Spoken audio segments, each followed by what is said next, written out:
ನಮಸ್ಕಾರ. ಕುವೆಂಪು ವಿಶ್ವವಿದ್ಯಾಲಯದ ಪ್ರಥಮ BA 2ನೇ ಸೆಮಿಸ್ಟರ್ನ ಐಚ್ಛಿಕ ಕನ್ನಡ ಪಠ್ಯ ಸಮಗಾರ ಭೀಮವ್ವ ಈ ಕವಿತೆಯ ವಿಶ್ಲೇಷಣೆಯನ್ನು ಮಾಡಲಿದ್ದೆ. ನಾನು ಪ್ರತಿಮಾ, ಕನ್ನಡ ಸಹಾಯಕ ಪ್ರಾಧ್ಯಾಪಕರು, ಕೊಡಚಾದ್ರಿ ಸರ್ಕಾರಿ ಪ್ರಥಮ ದರ್ಜೆ ಕಾಲೇಜು, ಹೊಸನಗರ. ಈ ಕವಿತೆಯ ವಿಶ್ಲೇಷಣೆಯನ್ನು ಮಾಡಲು ನಮ್ಮೊಂದಿಗಿದ್ದಾರೆ ರತ್ನಾಕರ ಸಿ, ಕನ್ನಡ ಸಹಾಯಕ ಪ್ರಾಧ್ಯಾಪಕರು, ಸರ್ಕಾರಿ ಪ್ರಥಮ ದರ್ಜೆ ಕಾಲೇಜು, ರಿಪ್ಪನ್ಪೇಟೆ.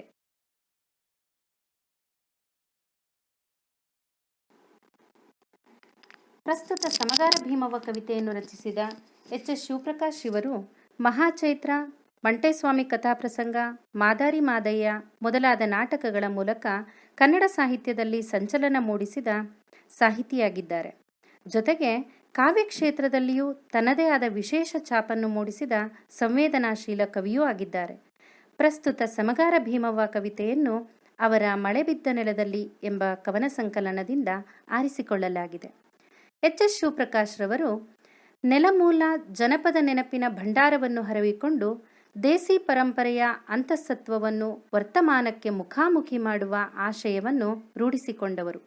ಆ ಮೂಲಕ ಯಾಜಮಾನ್ಯ ನೆಲೆಯ ಚರಿತ್ರೆಯ ನಿರೂಪಣೆಗಳ ಆಚೆಗೆ ಭಾರತದ ಬಹುತ್ವ ಸಂಸ್ಕೃತಿಗಳ ಧಾರೆಗಳನ್ನು ಶೋಧಿಸುವ ಮಹತ್ವಾಕಾಂಕ್ಷೆಯನ್ನುಳ್ಳವರು. ಹಾಗಾಗಿಯೇ ಉತ್ತರ ಕರ್ನಾಟಕ ಭಾಗದಲ್ಲಿ ಜನಜನಿತವಾದ ದಂತಕಥೆಯನ್ನು ರೂಪಕವಾಗಿಟ್ಟುಕೊಂಡು ಭಾರತ, ಅದರಲ್ಲೂ ವಿಶೇಷವಾಗಿ ಕರ್ನಾಟಕದ ತುಂಬೆಲ್ಲ ಹರಡಿರುವ ವೈವಿಧ್ಯಮಯವಾಗಿ ವರ್ಣರಂಜಿತವಾಗಿ ಆರಾಧನೆಗೊಳ್ಳುತ್ತಿರುವ ಶಕ್ತಿ ದೇವತೆಗಳ, ಶಕ್ತಿಪೀಠಗಳ, ಶಕ್ತಿ ಸ್ಥಳಗಳ ವಿಶಾಲ ಕುರುಹುಗಳೊಂದಿಗೆ ಶಾಕ್ತ ತತ್ವಪಂಥದ ಅನನ್ಯತೆಯ ಮರುಸಂವಾದವೊಂದನ್ನು ಕವಿತೆಯ ಒಟ್ಟಂದದಲ್ಲಿ ಕಟ್ಟಿಕೊಡಲು ಹಂಬಲಿಸುತ್ತಾರೆ.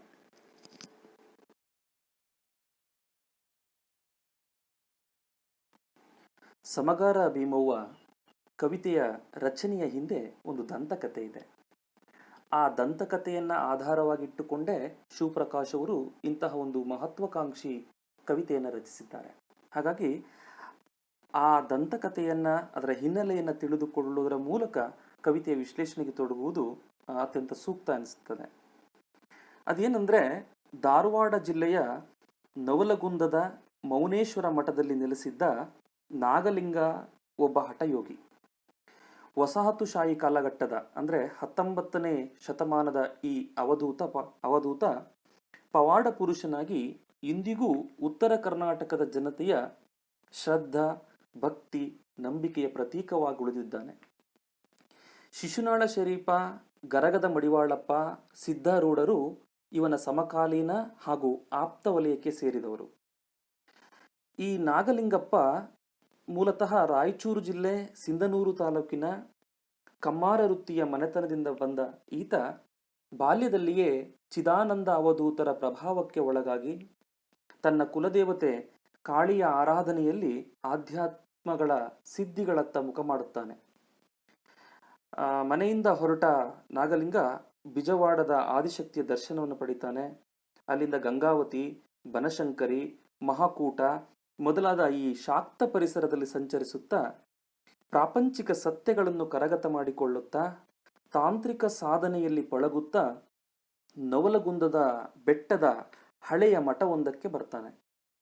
ಆ ಹಳೆಯ ಮಠವೊಂದಕ್ಕೆ ಬಂದಾಗ ಆತ ತೀವ್ರ ಜ್ವರದ ಬೇನೆಯಲ್ಲಿ ನಲುಗಿ ಸಾವಿಗೆ ಮುಖವೊಡ್ಡುತ್ತಾನೆ. ಈ ಸಂದರ್ಭದಲ್ಲಿ ಪವಾಡ ಸದೃಶವಾದ ಒಂದು ಮಿತ್ ಘಟಿಸುತ್ತೆ. ಅದು ಇಂದಿಗೂ ಸಾಂಸ್ಕೃತಿಕ ಚರಿತ್ರೆಯಾಗಿ ಆ ಭಾಗದ ಜನರ ಸ್ಮೃತಿಯಲ್ಲಿ ದಾಖಲಾಗಿದೆ. ಅದೇನೆಂದರೆ, ಬೇನೆಯಿಂದ ನರಳುತ್ತಿದ್ದ ಈ ನಾಗಲಿಂಗ ಯೋಗಿಯನ್ನು ಮಠದಲ್ಲಿ ಸೇವೆ ಮಾಡುತ್ತಿದ್ದ ಸಮಗಾರ ಜಾತಿಯ ಅಸ್ಪೃಶ್ಯ ಭೀಮವ್ವ ಎನ್ನುವಳು ತನ್ನ ಎದೆ ಹಾಲನ್ನು ನೀಡಿ ಆರೈಕೆ ಮಾಡಿ ಬದುಕಿಸುತ್ತಾಳೆ ಎಂಬುದು.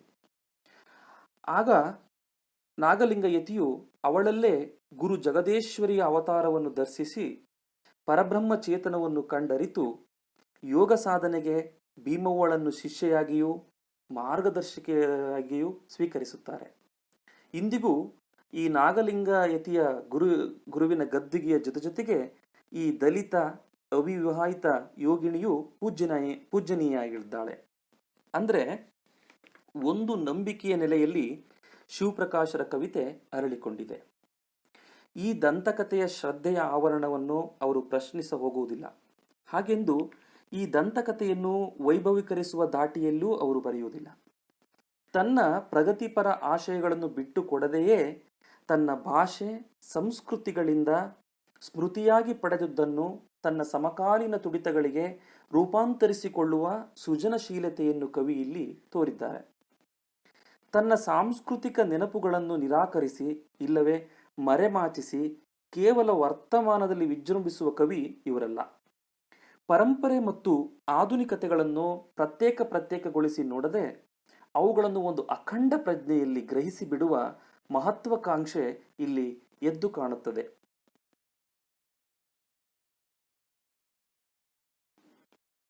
ಪ್ರಸ್ತುತ ಸಮಗಾರ ಭೀಮವ್ವ ಕವಿತೆಯು 8 ಭಾಗಗಳಲ್ಲಿ ವಿಸ್ತರಿಸಿಕೊಂಡಿದೆ. ಈಗ ಒಂದೊಂದೇ ಭಾಗದ ವಿಶ್ಲೇಷಣೆಯನ್ನು ನೋಡುತ್ತಾ ಹೋಗೋಣ. ಭಾಗ 1. ಸಮಗಾರ ಭೀಮವ್ವ ಎದೆಹಾಲ ನೀಡವ್ವ, ಸಮಗಾರ ಭೀಮವ್ವ ಎದೆಹಾಲ ನೀಡವ್ವ, ನೆಲದೆದೆಯ ಹಾಲು ಹೀರಿ ನೆತ್ತಿಗೇರಿದ ಬಿಸಿಲು, ಕರಗಲಾಗದೆ ಬೀಳ್ಬಿಡುವ ನವಲಗುಂದದ ಗುಡ್ಡ, ಅತ್ತ ಇತ್ತ ಸುಡುವೆಲರ ಸುಯ್ಲು ಊರು, ಸಮಗಾರ ಭೀಮವ್ವ ಎದೆಹಾಲ ನೀಡವ್ವ. ಕವಿತೆಯು ಸಂವಾದದ ಶೈಲಿಯಲ್ಲಿದ್ದರೂ ನಾಗಲಿಂಗ ಸ್ವಾಮಿಯ ಏಕಮುಖ ಸಂಭಾಷಣೆ ಮಾತ್ರ ಇಲ್ಲಿ ವ್ಯಕ್ತಗೊಂಡಿದೆ. ನಾಗಲಿಂಗಪ್ಪನ ನಿವೇದನೆಗೆ ಭೀಮವ್ವ ಹೇಗೆ ಪ್ರತಿಕ್ರಿಯಿಸಿರಬಹುದು ಎಂಬುದು ನಾವೇ ಕಲ್ಪಿಸಿಕೊಳ್ಳಬೇಕು. 8 ಹಂತಗಳ ಅಥವಾ ಭಾಗಗಳ ಕವಿತೆ ಆರಂಭವಾಗುವುದೇ ಸಮಗಾರ ಭೀಮವ್ವ ಎದೆ ಹಾಲು ನೀಡವ್ವ ಎಂಬ ಆರ್ಥವಾದ ಸಾಲಿನಿಂದ. ಮುಂದೆ ಪ್ರತಿ ಚರಣದ ಕೊನೆಯಲ್ಲಿ ಪಲ್ಲವಿಯಂತೆ ಈ ಸಾಲು ಪುನರಾವರ್ತನೆಗೊಂಡಿದೆ. ಭೀಮವ್ವನ ದರ್ಶನ, ದೈನ್ಯ ತುಂಬಿದ ಬೇಡಿಕೆ, ತನ್ನ ದುಸ್ಥಿತಿ, ತನ್ನ ಆಧ್ಯಾತ್ಮದ ಪಥದಲ್ಲಿನ ದಿಕ್ಕೆಟ್ಟ ಪರಿ, ಅವಳೊಳಗಿನ ಪರಾಶಕ್ತಿಯ ಉದ್ದೀಪಿಸುವಿಕೆ, ತತ್ಕಾಲೀನ ಸಮಾಜದ ದಯನೀಯ ಪರಿಸ್ಥಿತಿಯ ವಿವರ, ಸಮುದಾಯದ ಅಧಪತನ ವಿವರಿಸುತ್ತಾ ಕೊನೆಯ ಹಂತದಲ್ಲಿ ಇಡೀ ಬ್ರಹ್ಮಾಂಡಕ್ಕೆ ಹಾಲೂಡಿಸುವ ಅನಿವಾರ್ಯತೆ ಅಗತ್ಯತೆಯನ್ನು ಮನದಟ್ಟು ಮಾಡಿಸಲಾಗಿದೆ. ಕೊನೆಯ ಭಾಗದಲ್ಲಿ ಸಮಗಾರ ಭೀಮವ್ವ ಎದೆ ಹಾಲ ಎಂದು ಕವಿತೆ ಅಪೂರ್ಣವಾದ ವಾಕ್ಯದಿಂದ ಮುಗಿಯುತ್ತದೆ. ಬಹುಶಃ ಅವನ ಮೊರೆಗೆ ಭೀಮವ್ವ ಓಗೊಡುತ್ತಾಳೆ, ಹಾಲು ಕುಡಿಸಲು ಪ್ರಾರಂಭಿಸುತ್ತಾಳೆ. ಆದ್ದರಿಂದ ಪಲ್ಲವಿ ಅರ್ಧದಲ್ಲೇ ನಿಂತಿದೆ ಎಂದು ಖ್ಯಾತ ವಿಮರ್ಶಕ ಡಾಕ್ಟರ್ DR ನಾಗರಾಜ್ ಅವರು ವ್ಯಾಖ್ಯಾನಿಸಿದ್ದಾರೆ. ಇಲ್ಲಿ ನೆಲದೆದೆಯ ಹಾಲು ಹೀರಿ ನೆತ್ತಿಗೇರಿದ ಬಿಸಿಲು ಎನ್ನುವಲ್ಲಿ ಅಂದಿನ ಬಿರು ಬರಗಾಲವನ್ನು ಸೂಚಿಸುವುದರ ಜೊತೆಗೆ ನಾಗಲಿಂಗನ ವೈಯಕ್ತಿಕ ದುಸ್ಥಿತಿಯನ್ನೂ ಸೂಚಿಸುತ್ತದೆ. ನೆತ್ತಿಗೇರಿದ ಸಿದ್ಧಿ ಸಾಧನೆಯ ಅಹಮ್ಮಿನ ತಾಪವನ್ನು ತಡೆದುಕೊಳ್ಳಲಾಗದೆ ನೆಲದೆದೆಯ ಹಾಲಿಗೆ ಮತ್ತೆ ಮರಳಿ ಕೈಯೊಡ್ಡುವ ಪರಿಸ್ಥಿತಿಯನ್ನು ಈ ಸಾಲು ಅಣಕಿಸುತ್ತಿದೆ. ಹೆಣ್ಣನ್ನು ತೊಡಕೆಂದು ಗಲೀಜೆಂದು ನಿರಾಕರಿಸಿ ಮೇಲೇರಲು ಹೊರಡುವ ಸಿದ್ಧ ಅವಧೂತ ಪಂಥಗಳ ಟೊಳ್ಳುತನವು ಕರಗಲಾಗದೆ ಬೀಳ್ಬಿಡುವ ನವಲಗುಂದದ ಗುಡ್ಡದಂತೆಯೇ ತಲ್ಲಣಗೊಳ್ಳುವುದೇ ಆಗಿದೆ. ಈ ಸಾಮಾನ್ಯವಾಗಿ ಆರೂಢ ಅವಧೂತ ಪಂಥಗಳು ವಿರಕ್ತ ನೆಲೆಯವು. ಯೋಗಿಗಳಿಗೆ ಹೆಣ್ಣು ಹೇಗೆ ಅಪಾಯಕಾರವೆಂದು ಪ್ರತಿಪಾದಿಸುವ ವಿಷಯದಲ್ಲಿ ಅವಧೂತ ಪರಂಪರೆ ಒಮ್ಮೊಮ್ಮೆ ಅತಿಗೆ ಹೋಗಿಬಿಡುತ್ತದೆ. ಅಂಥ ಅವಧೂತ ಪರಂಪರೆಯಲ್ಲಿ ಕೆಲವು ಶಾಕ್ತ ಹಿನ್ನೆಲೆಯ ಅವಧೂತ ಆರೂಢರು ಬಂದರು. ಅದರಲ್ಲಿ ಈ ನಾಗಲಿಂಗ ಸ್ವಾಮಿ ಕೂಡ ಒಬ್ಬ. ನಿಕೃಷ್ಟತೆಗೆ, ಅವಹೇಳನೆಗೆ, ಅಪವಾದಕ್ಕೆ ಗುರಿಯಾಗಿದ್ದ ಶಾಕ್ತ ಪಂಥದೊಂದಿಗೆ ಸಮನ್ವಯಗೊಂಡ ಕರ್ನಾಟಕದ ಈ ಅವಧೂತ ಪರಂಪರೆಯು ಇಡೀ ಭಾರತೀಯ ತತ್ವಜ್ಞಾನದ ಒಂದು ಹೊಸ ಬೆಳಕಾಗಿ ನಾವು ಪರಿಗಣಿಸಬೇಕಾಗಿದೆ.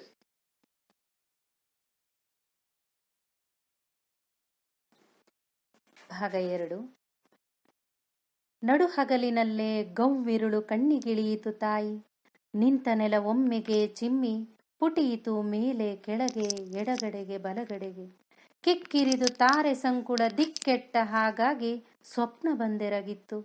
ಗಿರಿಗಿಟ್ಟಲೆ ಜಗದ ಮಧ್ಯ ಕಾಯುವ ಗುಡ್ಡದ ಮೇಲೆ ಬೇಯುವ ಜ್ವರದ ಮೈಯಾರಿ ಬಾಯೇ ಆರಿ ಹೋಗುವ ಮುನ್ನ ಸಮಗಾರ ಭೀಮವ್ವ ಎದೆ ಹಾಲ ನೀಡವ್ವ, ಸಮಗಾರ ಭೀಮವ್ವ ಎದೆ ಹಾಲ ನೀಡವ್ವ. ಎರಡನೆಯ ಭಾಗದಲ್ಲಿ ತನ್ನ ಆಧ್ಯಾತ್ಮಿಕ ಪಯಣದಲ್ಲಿ ಎದುರಾದ ತಲ್ಲಣಗಳನ್ನು ಯತಿ ನಾಗಲಿಂಗನು ಮಗುವಿನಂತೆ ಮುಗ್ಧತೆಯಲ್ಲಿ ವಿವರಿಸುತ್ತಾನೆ. ಹಸಿವು ಜ್ವರದೊಂದಿಗೆ ಸಿದ್ಧಿಯ ಪಥದಲ್ಲಿ ಎದುರಾದ ಅವಘಡಗಳನ್ನು, ಆ ದುರ್ಗಮ ಮಾರ್ಗವನ್ನು, ಮೈಮೇಲೆ ಎಳೆದುಕೊಂಡ ಅಲೌಕಿಕ ಗಂಡಾಂತರವನ್ನು, ಕನಸಿನಲ್ಲಿ ಬೆದರಿದ ಮಗು ಕನವರಿಕೆಯೊಂದಿಗೆ ಆ ಅನುಭವವನ್ನು ಹಡೆದವನೊಂದಿಗೆ ಹೇಳಿ ಸಾಂತ್ವನಕ್ಕಾಗಿ ಮೊರೆ ಇಡುವಂತೆ, ಗಿರಿಗಟ್ಟಲೆ ಜಗದ ಮಧ್ಯ ಕಾಯುವ ಗುಡ್ಡದ ಮೇಲೆ ಬೇಯುವ ಜ್ವರದ ಮೈಯೇ ಆರಿ ಬಾಯೇ ಆರಿ ಹೋಗುವ ಮುನ್ನ ಎದೆ ಹಾಲ ನೀಡುವ ಎಂದು ಅತ್ಯಂತ ದೈನೀಶಿಯಾಗಿ ಬೇಡುತ್ತಾನೆ. ಈ ಭಾಗದಲ್ಲಿ ಬಳಕೆಯಾದ ನಡುಹಗಲಿನಲ್ಲಿ ಗೌವಿರುಳು, ನಿಂತ ನೆಲ ಒಮ್ಮೆಗೆ ಚಿಮ್ಮಿ ಪುಟಿಯಿತು, ತಾರೆ ಸಂಕುಳ ದಿಕ್ಕೆಟ್ಟ ಹಾಗಾಗಿ, ಸ್ವಪ್ನ ಬಂದೆರಗಿತ್ತು ಮೊದಲಾದ ನುಡಿಗಟ್ಟುಗಳು ಆಧ್ಯಾತ್ಮದ ದರ್ಶನದ ಹಾದಿಯಲ್ಲಿ ಎದುರಾಗುವ ಭೀಷಣ ಅನುಭವಗಳನ್ನು ವಿವರಿಸುತ್ತವೆ. ಈ ದುರ್ಗಮ ದಾರಿಯಲ್ಲಿ ಬಳಲಿದ ಮೈ ಮನಸ್ಸುಗಳಿಗೆ ನೆಲಮೂಲ ನಿಸರ್ಗ ತತ್ವದ ಶಾಕ್ತ ದರ್ಶನದಲ್ಲಿ ಮಾರ್ಗದರ್ಶನವಿದೆ, ಅಭಯವಿದೆ. ಹಾಗಾಗಿ ಭೀಮವ್ವನಿಂದ ತನ್ನ ದೇಹ ಮತ್ತು ಆತ್ಮಕ್ಕೆ ಬಂದೆರಗಿದ ಜ್ವರದ ಉಪಶಮನಕ್ಕಾಗಿ ನಾಗಲಿಂಗ ಸ್ವಾಮಿ ಭೀಮವ್ವಳಲ್ಲಿ ಎದೆಹಾಲ ಬೇಡುತ್ತಿದ್ದಾನೆ.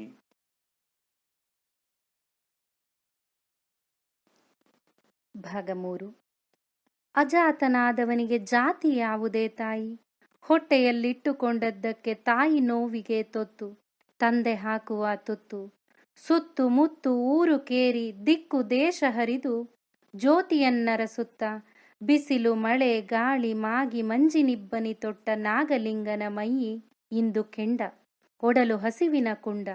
ಹಾಲು ಸುರಿಯೇ ತಾಯಿ, ಸಮಗಾರ ಭೀಮವ್ವ ಎದೆ ಹಾಲ ನೀಡವ್ವ, ಸಮಗಾರ ಭೀಮವ್ವ ಎದೆ ಹಾಲ ನೀಡವ್ವ. ಈ ಮೂರನೇ ಭಾಗದಲ್ಲಿ ಭೀಮವ್ವ ನಾಗಲಿಂಗನ ಈ ಬೇಡಿಕೆಗೆ ಪ್ರತಿಸ್ಪಂದಿಸಲು ಬಹುಶಃ ಹಿಂದೇಟು ಹಾಕುತ್ತಿರುವಂತೆ ಕಾಣುತ್ತದೆ. ಅದಕ್ಕೆ ಕಾರಣ ಅವಳ ಜಾತಿಗಂಟಿದ ಅಸ್ಪೃಶ್ಯತೆಯ ಕೀಳರಿಮೆ. ಅವಳ ಆತಂಕವನ್ನು ನಿವಾರಿಸುವವನಂತೆ ನಾಗಲಿಂಗ ಅವಳನ್ನು ಮನವೊಲಿಸ್ತಾ ಹೋಗ್ತಾನೆ. ತಾಯಿ, ಅಜಾತನಾದವನಿಗೆ ಜಾತಿ ಯಾವುದು? ಸುತ್ತು ಮುತ್ತು ಊರು ಕೇರಿ ದಿಕ್ಕು ದೇಶ ಇವೆಲ್ಲವನ್ನು ಬಿಟ್ಟು ನಾನು ಜ್ಯೋತಿಯನ್ನು ಅರಸುತ್ತಾ ಹೊರಟಂತವನು. ಹೀಗೆ ಹೊರಟ ನಾನು ಪ್ರಕೃತಿಯ ಒಂದು ಭಾಗವಾಗಿ ಹೋಗಿದ್ದೇನೆ.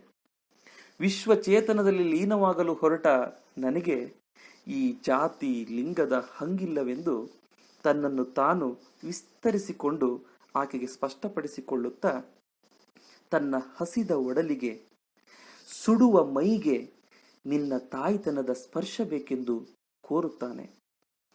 ನಮ್ಮ ವ್ಯವಸ್ಥೆಯು ಹೆಣೆದ ಹೆಣ್ಣು, ದಲಿತ, ಅಸ್ಪೃಶ್ಯವೆಂಬ ತಾರತಮ್ಯದ ಕೃತಕ ಎಳೆಗಳನ್ನು ನಾಗಲಿಂಗ ತುಂಡರಿಸಿ ಭೀಮವ್ವನ ಎದೆ ಹಾಲಿಗೆ ಯತೆಯು ಮೊರೆಯೊಡೆಯುತ್ತಾನೆ. ಹಡೆದವರನ್ನು, ತನ್ನದೆಂಬ ಕುರುಹುಗಳೆಲ್ಲವನ್ನು ಅಳಿಸಿಕೊಂಡು ಬಂದ ತಾನು ಯಾವುದೇ ಮನುಷ್ಯ ನಿರ್ಮಿತ ಬಂಧಗಳಿಗೂ ಸಲ್ಲದವನು, ಎಲ್ಲರಿಗೂ ಎಲ್ಲದಕ್ಕೂ ಸೇರಿದ ವ್ಯಕ್ತಿ ನಾನು. ಹಾಗಾಗಿ ನಾನು ಅಜಾತನು. ನಾನಿಂದು ಅನಾಥ ಶಿಶುವಿನಂತೆ ಅಂಗಲಾಚುತ್ತಿರುವೆ. ಎದೆ ಹಾಲ ಸುರಿಯೇ ತಾಯಿ ಎಂದು ಭೀಮವ್ವಳಲ್ಲಿ ನಾಗಲಿಂಗ ಪ್ರಾರ್ಥಿಸುತ್ತಾನೆ.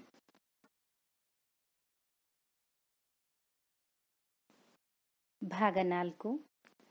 ಏನಾಯ್ತು ನಿಟಿಲ ಭ್ರೂಮಧ್ಯದ ಸ್ಫಟಿಕ ವರ್ಣದ ದೀಪ್ತಿ, ಮೇರುದಂಡದಿ ಹರಿದ ತಿಳಿಬೆಳಕಿನ ಹಾದಿ, ದಾಟಿ ಕದಳಿ ಶಿಖರ ಮೀರಿ ಹಾರಿ ಅಂಬರದಲ್ಲಿ ತೇಲಾಡಿ ನನ್ನ ಆತ್ಮದ ಪಕ್ಷಿ. ಯಾಕೆ ನಾಟಿತೋ ಯಾವ ಬಾಣವೋ ಏನೋ, ನಿನ್ನ ಕಾಲಡಿ ಬಿದ್ದ ಹಸಿವು ಜ್ವರಗಳ ಮುದ್ದೆ, ಸೀದ ಕಿರುಮರಿ ಹಕ್ಕಿ ಎದೆಗುಟುಕ ನೀಡವ್ವ, ಸಮಗಾರ ಭೀಮವ್ವ, ಸಮಗಾರ ಭೀಮವ್ವ ಎದೆ ಹಾಲ ನೀಡವ್ವ. ಯೋಗಿಯಾಗಲು ಹೊರಟ ನಾಗಲಿಂಗ ಈಗ ಸೀದ ಕಿರುಮರಿ ಹಕ್ಕಿಯಾಗಿ ನೆಲಕ್ಕುರುಳಿ ಸಮಗಾರ ಭೀಮವ್ವನಿಂದ ಎದೆಗುಟುಕ ಬೇಡುವ ಹಂತಕ್ಕೆ ಬಸಿವಳಿದ ಶಿಶುವಾಗಿದ್ದಾನೆ. ಇಲ್ಲಿ ತನ್ನ ಸಿದ್ಧಿಯ ವಿಫಲತೆಯನ್ನು ಆತ್ಮಾವಲೋಕನ ಮಾಡಿಕೊಳ್ಳುವ ಸ್ವಗತದ ದಾಟಿಯಲ್ಲಿ ಕವಿತೆ ನಿರೂಪಿತಗೊಂಡಿದೆ. ಏನಾಯ್ತು ನಿಟಿಲ ಭ್ರೂಮಧ್ಯದ ಸ್ಫಟಿಕ ವರ್ಣದ ದೀಪ್ತಿ ಎಂದು ತನ್ನ ಆಧ್ಯಾತ್ಮದ ಅನುಭಾವವನ್ನು ಹೊರಗೆ ಹಚ್ಚುತ್ತಿದ್ದಾನೆ.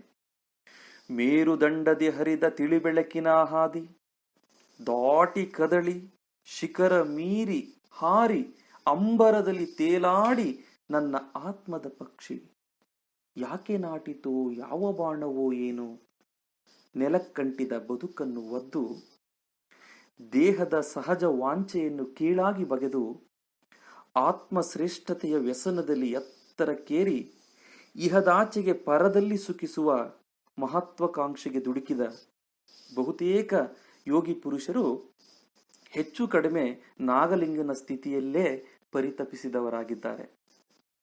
ಈ ಭೂಮಧ್ಯದ ಸ್ಫಟಿಕ ವರ್ಣದ ದೀಪ್ತಿ, ತಿಳಿಬೆಳಕಿನ ಹಾದಿ, ಕದಳಿ, ಅಂಬರ ಇವುಗಳು ಆತ್ಮವೆಂಬ ಪಕ್ಷಿ ಸಿದ್ಧಿಯ ಹಂತಗಳನ್ನು, ಅದರಲ್ಲಿ ಗಳಿಸಿದ ಉತ್ತೀರ್ಣತೆಯನ್ನು ಸೂಚಿಸುತ್ತವೆ.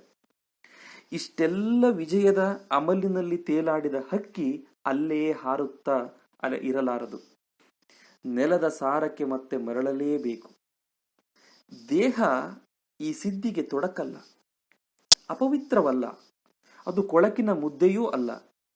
ಅದು ವ್ಯಕ್ತಿಯ ಸಿದ್ಧಿ ಸಾಧನೆಗೆ ಹರಿಗೋಲು. ದೇಹವನ್ನು ಚಿಮ್ಮು ಹಲಿಗೆಯಾಗಿ ಬಳಸಿಕೊಂಡು ಲೌಕಿಕ ಬಾಳ್ಮೆಯನ್ನು ಅನುಭವಿಸುತ್ತಲೇ ಅಲೌಕಿಕ ತಾಳ್ಮೆಯನ್ನು ಸಂಭಾಳಿಸುವುದು ಅಗತ್ಯವೆಂಬುದು ಇಲ್ಲಿ ನಾವು ಗಮನಿಸಬೇಕಾದಂತಹ ಅಂಶ. ತಂತ್ರಪಂಥವು ಸಮೃದ್ಧವೂ ಸ್ವತಂತ್ರವೂ ಆದ ಬಾಳು ನಡೆಸುವುದನ್ನು ಪ್ರತಿಪಾದಿಸುತ್ತದೆ. ದೇಹದ ಮೂಲಕ ಪಡೆವ ಇಂದ್ರಿಯ ಅನುಭವವನ್ನು ಇಂದ್ರಿಯಾತೀತ ನೆಲೆಗೆ ಒಯ್ದಾಗ ಸಿಗುವ ಆನಂದ ಅನುಭವಿಸಲು ಹೇಳುತ್ತದೆ. ಈ ಅರ್ಥದಲ್ಲದು ಭೌತವಾದಿ ದರ್ಶನ. ಶಕ್ತಿಯ ಸಂಘ ಮಾತ್ರದಿಂದಲೇ ಶಿವನು ಸೃಜನಶೀಲನಾಗುವವನು ಎಂದು ಶಾಕ್ತ ಭಾವಿಸುವಂತೆ ತಂತ್ರವು ಸ್ತ್ರೀ ಸಂಘದ ಹೊರತು ಗಂಡು ಬಾಳು ಪೂರ್ಣಗೊಳ್ಳದು ಎಂದು ತಿಳಿಯುತ್ತದೆ. ಎಂತಲೇ ಈ ಪಂಥಗಳು ವಿರಕ್ತಿ ಮತ್ತು ಸನ್ಯಾಸಗಳನ್ನ ಎಂದಿಗೂ ಒಪ್ಪುವುದಿಲ್ಲ. ಇದನ್ನು ನಾವಿಲ್ಲಿ ಈ ಭಾಗದಲ್ಲಿ ಗಮನಿಸಬಹುದಾಗಿದೆ.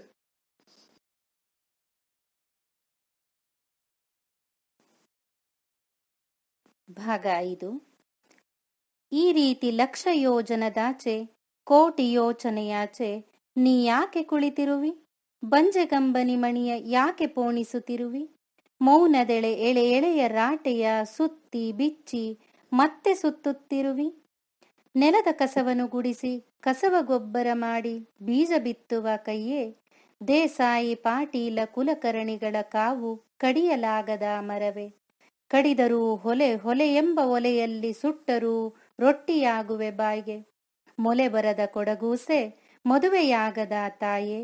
ಮೊಲೆ ಹಾಲು ಬೇಡವ್ವ ಎದೆ ಹಾಲು ನೀಡವ್ವ. ಸಮಗಾರ ಭೀಮವ್ವ ಎದೆ ಹಾಲು ನೀಡವ್ವ. ಈ ಭಾಗದಲ್ಲಿ ಇಷ್ಟೆಲ್ಲ ಬೇಡುತ್ತಿರುವ ಯೋಗಿಗೆ ನಾನು ಸಚೇತನಗೊಳಿಸಲು ಅರ್ಹಳೆ? ಆ ಸಾಮರ್ಥ್ಯ ನನ್ನಲ್ಲಿದೆಯೇ? ಮೊಲೆ ಬರದ ಮದುವೆಯಾಗದ ನಾನು ಎದೆಹಾಲ ನೀಡುವುದು ಸಾಧ್ಯವೇ? ಆ ಮಾಂತ್ರಿಕ ಶಕ್ತಿ ವಿದ್ಯೆ ನನ್ನಲ್ಲಿ ಅಂತರ್ಗತಗೊಂಡಿರುವುದು ನಿಜವೇ? ಸ್ವತಃ ಲಿಂಗ ಜಾತಿ ಲೈಂಗಿಕ ಶೋಷಣೆಗೆ ತುತ್ತಾಗಿ ನವೆಯುತ್ತಿರುವ ನಾನು ಲೋಕಕ್ಕೆ ಸಾಂತ್ವನ ನೀಡಬಲ್ಲೆನೆ ಮೊದಲಾದ ಚಿಂತೆಯಲ್ಲಿ ಭೀಮವ್ವ ಮುಳುಗಿದ್ದಾಳೆಂದು ಭಾವಿಸಿಕೊಳ್ಳುವಂತೆ ಮಾಡಿ ನಾಗಲಿಂಗನು ಅವಳ ದುಗುಡವನ್ನು ಕೊಡವಿ ಸಾಂತ್ವನದೊಂದಿಗೆ ಅವಳೊಳಗಿನ ಧೀಶಕ್ತಿಯನ್ನು ಉದ್ದೀಪಿಸಿ ಸಿದ್ಧಗೊಳಿಸುವ ರೀತಿಯಲ್ಲಿ ಕವಿತೆಯ ಸಾಲುಗಳು ಮೂಡಿವೆ.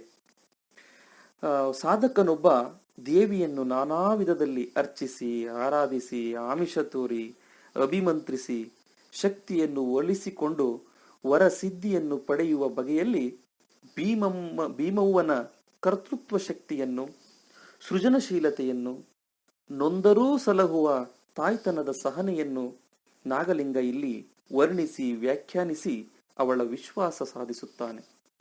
ನಮ್ಮಲ್ಲಿನ ಈ ಲಲಿತ ಸಹಸ್ರನಾಮ ಮತ್ತು ದೇವಿ ಮಹಾತ್ಮೆಯನ್ನ ಈ ಹಿನ್ನೆಲೆಯಲ್ಲಿ ನಾವು ನೆನಪಿಸಿಕೊಳ್ಳಬಹುದು. ಮತ್ತೆ ಈ ಭಾಗದಲ್ಲಿ ಹೆಣ್ತನದ ಕ್ರಿಯಾ ಚೈತನ್ಯದ ಜೊತೆಗೆ ದಲಿತ ಮತ್ತು ಶ್ರಮ ಸಂಸ್ಕೃತಿಯ ಮೌಲ್ಯವನ್ನು, ಅದರ ಜೀವಂತಿಕೆಯನ್ನು ಸಶಕ್ತವಾಗಿ ಈ ಭಾಗದಲ್ಲಿ ವಿಸ್ತೃತಗೊಳಿಸಲಾಗಿದೆ. ಇಲ್ಲಿ ಬಳಸಲಾಗಿರುವ ರಾಟೆ, ಸುತ್ತಿ, ಬಿಚ್ಚಿ, ಪೋಣಿಸಿ ಮೊದಲಾದ ಸ್ತ್ರೀ ಕೇಂದ್ರಿತ ಕುಶಲ ಕಲಾ ಜಗತ್ತನ್ನು ವಿಸ್ತರಿಸುತ್ತಾ ನೆಲದ ಕಸವನ್ನು ಗುಡಿಸಿ ಕಸವ ಗೊಬ್ಬರ ಮಾಡಿ ಬೀಜ ಬಿತ್ತುವ ಕೈಯೇ, ಹೊಲೆಯೆಂಬ ಒಲೆಯಲ್ಲಿ ಸುಟ್ಟರೂ ರೊಟ್ಟಿಯಾಗುವೆ ಬಾಯಿಗೆ ಎನ್ನುವಲ್ಲಿ ಭೀಮವ್ವ ಓರ್ವ ವ್ಯಕ್ತಿಯಾಗಿ, ಹೆಣ್ಣಾಗಿ ನಿಜವಾಗುವಂತೆ ಒಂದು ಶಕ್ತಿಯಾಗಿ, ಒಂದು ಕಲ್ಪನೆಯಾಗಿ, ಒಂದು ತತ್ವವಾಗಿಯೂ ಅರಳಿಕೊಂಡು ಬಿಡುತ್ತಾಳೆ. ಹೆಣ್ಣನ್ನು, ದಲಿತರನ್ನು, ಶ್ರಮಜೀವಿಗಳನ್ನು ಸಾಮಾಜಿಕ ಶ್ರೇಣೀಕರಣದಲ್ಲಿ ಕೀಳಾಗಿ ನಡೆಸಿಕೊಳ್ಳುವ ಒಂದು ಸಾಂಸ್ಕೃತಿಕ ಸಂದರ್ಭದಲ್ಲಿ ಈ ಮೂರೂ ಅಂಶಗಳನ್ನು ಏಕಕಾಲದಲ್ಲಿ ಒಟ್ಟಾಗಿ ಪ್ರತಿನಿಧಿಸುವ ಸಮಗಾರ ಭೀಮವ್ವಳನ್ನು ಒಂದು ವಿಮೋಚಕ ಶಕ್ತಿಯನ್ನಾಗಿ ಕಲ್ಪಿಸಿಕೊಂಡಿರುವ ಈ ಕವಿತೆ ತನ್ನ ಸಂದರ್ಭದಿಂದ ಆಚೆಗೂ ಹೇಳುವ ಸಾಧ್ಯತೆಯನ್ನು ಗಳಿಸಿಕೊಂಡಿದೆ.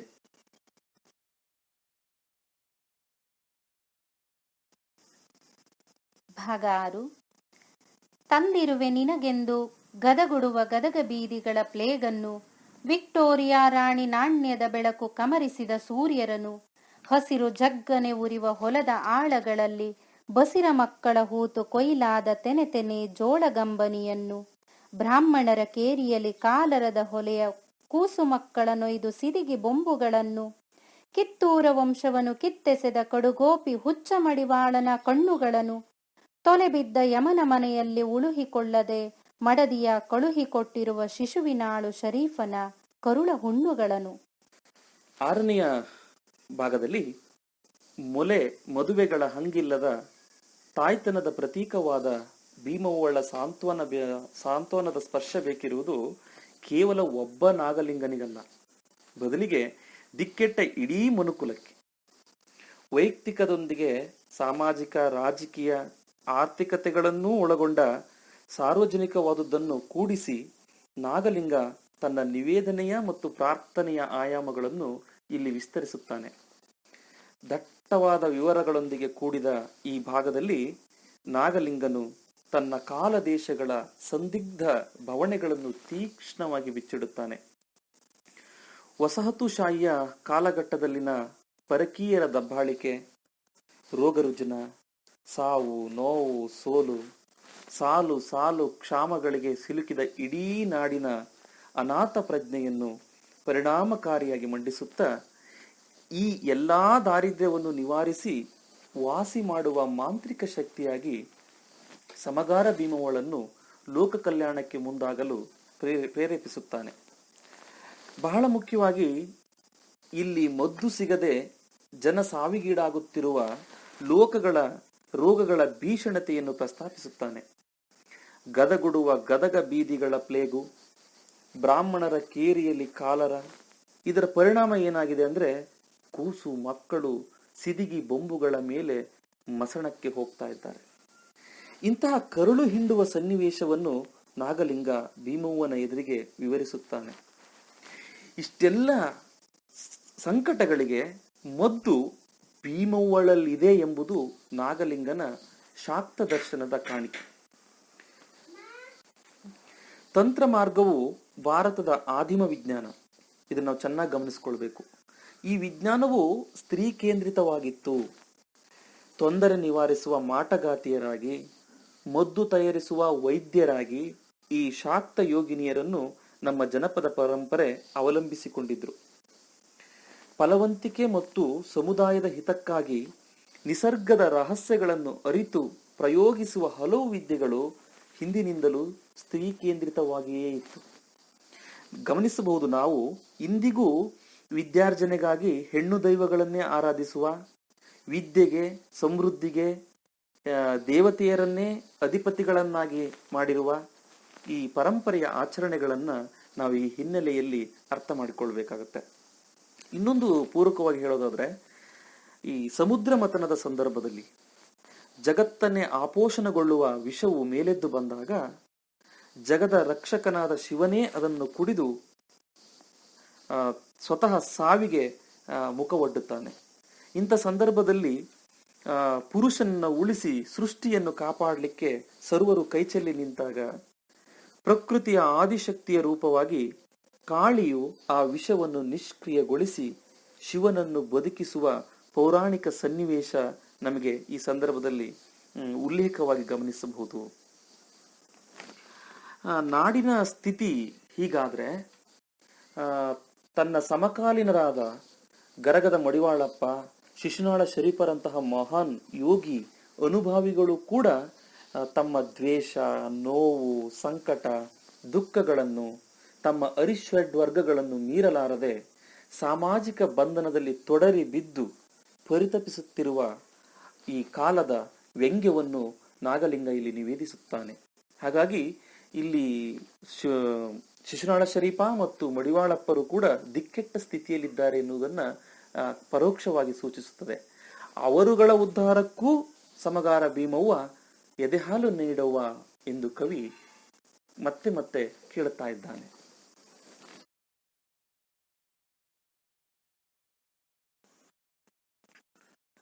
ಭಾಗ 7. ಯಾವ ಗುಡಿಸಲಿನಲ್ಲಿ ಯಾವ ಆಕಳು ಬರಡು, ಯಾರ ತಾಲಿಗೆ ಕುತ್ತು, ಕ್ಷಾಮಲಕ್ಷ್ಮಿಯ ಸಿಟ್ಟು ಯಾರ ಹೊಲದಲ್ಲಿ ಬಿತ್ತು, ಊರ ಸೀರೆಗೆ ಹಿಗ್ಗಿ ಹೀರೆಯಾಗುವ ಅಗಸ, ಯಾರ ಚಿನ್ನಕೋ ಕೊಬ್ಬಿದ ಪತ್ತಾರಣ್ಣ, ಕೂಸುಗಳ ಕದಪು ಎಷ್ಟೊಂದು ಕೆಂಪು, ಯಾವ ಹೂವಿನ ಕಂಪು, ಕೂಳುಂಡು ಬದುಕಲಾರದೆ ಹೇಳುಂಡು ಬದುಕೇನೆಂಬ ಈ ಚಿಂತೆಗಳ ಹುಲುಗೂರ ಸಂತೆ ಹರಿಯುವ ಮೊದಲು ಸಮಗಾರ ಭೀಮವ್ವ ಎದೆಹಾಲು ನೀಡವ್ವ, ಸಮಗಾರ ಭೀಮವ್ವ ಎದೆಹಾಲು ನೀಡವ್ವ. 7ನೆಯ ಭಾಗವು ಕವಿತೆಯ ಆವರಣವನ್ನು ಇನ್ನಷ್ಟು ವಿಸ್ತರಿಸುತ್ತಾ ಹೋಗುತ್ತದೆ. ಇಡೀ ನೊಂದ ಸಮುದಾಯಗಳ ಬವಣೆಯ ದನಿಯಾಗಿ ನಾಗಲಿಂಗ ತನ್ನ ತಪ್ತ ಸ್ಥಿತಿಯ ಜೊತೆಗೆ ನಾಗರಿಕತೆಯ ವಿಷಮ ಸ್ಥಿತಿಯನ್ನೂ ಕಾಣಿಸಿ ಅದಕ್ಕೆ ಪರಿಹಾರವನ್ನು ಭೀಮವ್ವನಲ್ಲಿ ನಿರೀಕ್ಷಿಸುತ್ತಿದ್ದಾನೆ. ಆಕಳು ಬರಡಾಗಿ ತಾಲಿಗೆ ಕುತ್ತೊದಗಿದೆ. ಅದೇ ರೀತಿ ಕ್ಷಾಮದಿಂದಾಗಿ ಬೆಳೆ ನಶಿಸಿ ಹೋಗಿದೆ. ಈ ಬರಡು ಬಂಜೆತನವನ್ನು ಕಳೆದು ಫಲವಂತಿಕೆಗೆ ಶಕ್ತಿ ದೇವತೆಯನ್ನು ಪ್ರಾರ್ಥಿಸುವ ಕೃಷಿ ಸಂಸ್ಕೃತಿಯ ಕ್ರಿಯಾಚರಣೆಯು ಮೂಲತಃ ಶಾಕ್ತ ಲೋಕಕ್ಕೆ ಸೇರಿತ್ತು. ಊರ ಸೀರೆಗೆ ಹಿಗ್ಗಿ ಹೀರೆಯಾಗುವ ಅಗಸ, ಯಾರ ಚಿನ್ನಕೋ ಕೊಬ್ಬಿದ ಪತ್ತಾರಣ್ಣ, ಇವು ತನ್ನತನವನ್ನು ಮರೆತು ಹೋದ ಭ್ರಮಾತ್ಮಕ ಸಮಾಜದ ಪ್ರತಿಬಿಂಬಗಳಾಗಿವೆ. ಮನುಷ್ಯ ಪ್ರಪಂಚದಲ್ಲೂ ಪ್ರಕೃತಿಯಲ್ಲೂ ನವ ಚಿಗುರುಗಳಾದ ಕೂಸುಗಳು, ಹೂವುಗಳು ಅರಳದೆ ಆ ಸವಿಯದೆ ಅವು ಈಗ ಬರೀ ನಿಟ್ಟುಸಿರ ನೆನಪುಗಳಾಗಿ ಉಳಿದಿವೆ. ಭ್ರಷ್ಟಗೊಂಡ ನಾಗರಿಕ ಬದುಕು ಮಾನವೀಯತೆಯ ಅಡವಿಟ್ಟು ಹೇಗಾದರೂ ಬದುಕುವ ಹೆಣಗಾಟದಲ್ಲಿ ನೈತಿಕ ಅಧಪತನದತ್ತ ಸಾಗಿದೆ. ಈ ಚಿಂತೆಗಳ ಹುಲುಗೂರ ಸಂತೆ ಹರಿಯುವ ಮೊದಲು ಎದೆಹಾಲು ನೀಡಿ ಸಲಹು ಎಂಬ ಸಮುದಾಯದ ಪರ ಹರಕೆಯನ್ನು ನಾಗಲಿಂಗ ಭೀಮವ್ವನಲ್ಲಿ ನಿವೇದಿಸುತ್ತಿದ್ದಾನೆ.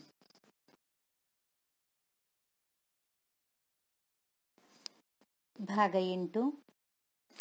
ಎಳೆಗೂಸು ನೀನು ಮುದಿಗಣ್ಣೀರ ನೊರೆಸವ್ವ, ಕೊಡಗೂಸು ಗೆಳತಿ ಕೈ ಹಿಡಿದು ನಡೆಸವ್ವ, ತಾರವ್ವ ಮಳೆಯ ಎಳೆಯ ಎದೆಹಾಲ, ಸಿಂಪಡಿಸು ಗುಡ್ಡಕ್ಕೆ ನವಲಗುಂದಕ್ಕೆ ಗದಗಕ್ಕೆ, ಗಿರಣಿಗಳು ಕಿರುಗುಡುವ ಹುಬ್ಬಳ್ಳಿ ನಗರಕ್ಕೆ, ತಾರೆ ಮಂಡಲ ಬುಗುರಿ ಕೆದರಿರುವ ವ್ಯೋಮಕ್ಕೆ, ತಾರವ್ವ ಚಂದ್ರವ್ವ ಮುಗಿಲವ್ವ ಭುಗಿಲವ್ವ, ಎದೆಯಲ್ಲಿ ಕರುಳಲ್ಲಿ ನೆಲದಲ್ಲಿ ಏಸು ಕಾವಿತ್ತವ್ವ, ಮಳೆ ಬಿದ್ದ ನೆಲದಲ್ಲಿ ಕಾವು ತಡೆಯದೆ ಹಾವೇಸು ಹುತ್ತವ ಬಿಟ್ಟು ನೆಲದುದ್ದ ನೆಲದಗಲ ಹೊರಳಿದುವವ್ವ, ಸಮಗಾರ ಭೀಮವ್ವ ಎದೆಹಾಲ ನೀಡವ್ವ.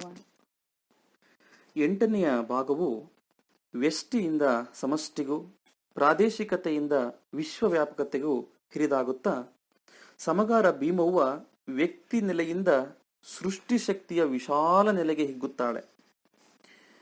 ನೆಮ್ಮದಿ ಕಳೆದುಕೊಂಡ ಯಂತ್ರ ನಾಗರಿಕತೆಯ ನಗರಗಳಿಗೆ ಮಲಿನತೆಯನ್ನು ತೊಳೆದು ಹಸಿರನ್ನು ಮುಡಿಸುವಂತೆ ಬೇಡಿಕೆ ಇಡುತ್ತಾ ಬ್ರಹ್ಮಾಂಡವೇ ತಲ್ಲಣಗೊಂಡು ಭುಗಿಲೆದ್ದು ಅಂಡಲಿಯುತ್ತಿರುವುದರಿಂದ ಸರ್ವವ್ಯಾಪಿಯಾಗಿ ಎದೆಹಾಲ ಸಿಂಪಡಿಸಿ ಎಲ್ಲೆಡೆಯೂ ಜೀವಕಾಮವು ಚೇತನಗೊಂಡು ಸೃಷ್ಟಿಯು ನಳನಳಿಸುವ ಇಂಗಿತವನ್ನು ಆಶಯವನ್ನು ಭಿನ್ನವಿಸುತ್ತಾನೆ.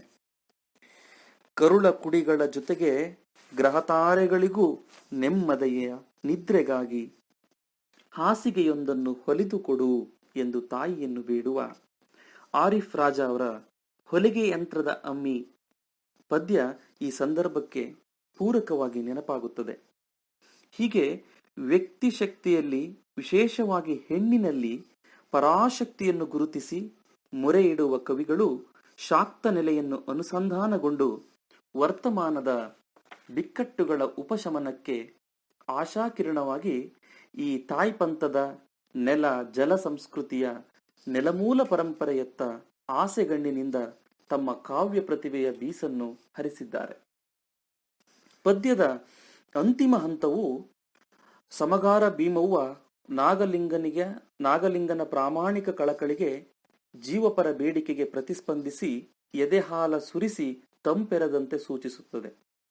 ಆಗ ಏಸು ಕಾವಿತ್ತವ್ವ ಮಳೆ ಬಿದ್ದ ನೆಲದಲ್ಲಿ ಎಂಬ ಪ್ರಶ್ನಾರ್ಥಕ ಉದ್ಗಾರದಲ್ಲಿ ಒಣಗಿದೆದೆ ಭೂಮಿ ಮಳೆಗೆ ಮೈಯೊಡ್ಡಿ ಪುಳಕಿತಗೊಂಡಂತೆ, ಕಾವು ತಡೆಯದೆ ಹಾವೇಸು ಹುತ್ತವ ಬಿಟ್ಟು ನೆಲದುದ್ದ ನೆಲದಗಲ ಹೊರಳಿದವು ಅವ್ವವ್ವಾ ಎಂಬ ಆನಂದ ಅತಿಶಯವನ್ನು ನಾಗಲಿಂಗ ಅಭಿವ್ಯಕ್ತಿಸುತ್ತಾನೆ.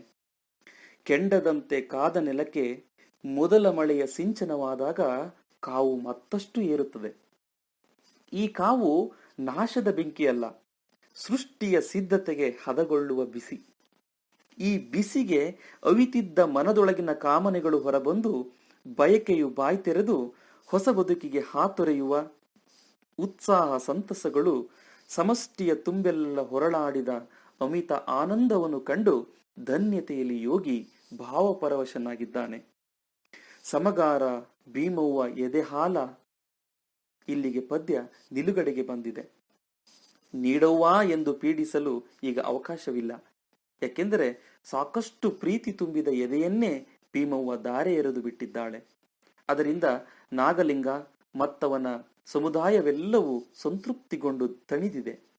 ಇಲ್ಲಿ ಬಳಕೆಯಾದ ಹಾಲು, ಹುತ್ತ, ಹಾವು ಈ ಪದಗಳು ಫಲವಂತಿಕೆಯ ಜನಪದ ಸಂಸ್ಕೃತಿಯ ಪರಿಭಾಷೆಗಳಾಗಿವೆ. ಲೋಕದ ಜಂಜಡಗಳನ್ನು ಕೇವಲ ಆಧ್ಯಾತ್ಮಿಕವಾಗಿ ದಾಟ ಬಯಸಿದ್ದ ನಾಗಲಿಂಗ ಯೋಗಿ ತನ್ನ ಬದುಕಿನ ಒಂದು ನಿರ್ಣಯಾತ್ಮಕ ಗಳಿಗೆಯಲ್ಲಿ ಲೌಕಿಕ ಸಮಸ್ಯೆಗಳನ್ನೂ ಅವುಗಳಿಗೆ ಪರಿಹಾರಗಳನ್ನೂ ಧ್ಯಾನಿಸಿದ ಅವಸ್ಥೆಯನ್ನು ಈ ಕವಿತೆ ಮನೋಜ್ಞವಾಗಿ ನಿರೂಪಿಸುತ್ತದೆ. ಮನುಷ್ಯ ನಾಗರಿಕತೆಯು ಇನ್ನು ಮುಂದೆ ಯಾವ ಮೂಲಗಳಿಂದ ತನ್ನ ರೋಗಗಳ ಚಿಕಿತ್ಸೆಗೆ ಔಷಧಿಯ ಶಕ್ತಿಯನ್ನು ಪಡೆದುಕೊಳ್ಳಬೇಕೆಂಬುದನ್ನೂ ಈ ಕವಿತೆ ಅತ್ಯಂತ ಸೂಕ್ಷ್ಮವಾಗಿ ಪರಿಣಾಮಕಾರಿಯಾಗಿ ಸೂಚಿಸುತ್ತದೆ. ಇಂದು ಮೂಲಭೂತವಾದ ಜನಾಂಗದ್ವೇಷ, ಯುದ್ಧದಾಹ, ವ್ಯಾಪಾರೀಕರಣದಿಂದ ಉಂಟಾಗಿರುವಂಥ ಸಾಂಸ್ಕೃತಿಕ ಮಾಲಿನ್ಯ ಇವೆಲ್ಲ ದಿಗಿಲು ಹುಟ್ಟಿಸ್ತಾ ಇದ್ದಾವೆ. ಉಪಭೋಗ ಸಂಸ್ಕೃತಿ ತಂದೊಡ್ಡಿರುವಂಥ ಆಮಿಷಗಳಲ್ಲಿ ಮನುಷ್ಯತ್ವ ಮರೆಯಾಗಿ ಪಶುತ್ವ ಅನ್ನೋದು ವಿಜೃಂಭಿಸ್ತಾ ಇದೆ. ಆಧುನಿಕ ಮನುಷ್ಯ ತನ್ನೆಲ್ಲ ಹೋರಾಟಗಳ ಮಧ್ಯೆನೂ ಕೂಡ ಆತ ಸೋತು ಹೋಗ್ಬಿಟ್ಟಿದ್ದಾನೆ. ಸಾಹಿತ್ಯದಂಥ ಕಲಾ ಪ್ರಕಾರಗಳ ಮೂಲಕ ಕಳೆದು ಹೋಗ್ತಾ ಇರುವಂಥ ಮನುಷ್ಯತ್ವವನ್ನ ಮತ್ತೆ ಶುದ್ಧ ಚೈತನ್ಯವನ್ನ ಕಾಪಾಡ್ಕೊಳ್ಳೋದು ಇವತ್ತಿನ ಅತೀ ತುರ್ತು ಅನ್ನೋದನ್ನ ಈ ಕವಿತೆ ನಮಗೆ ಸ್ಪಷ್ಟಪಡಿಸ್ತಾ ಇದೆ. ಧನ್ಯವಾದ.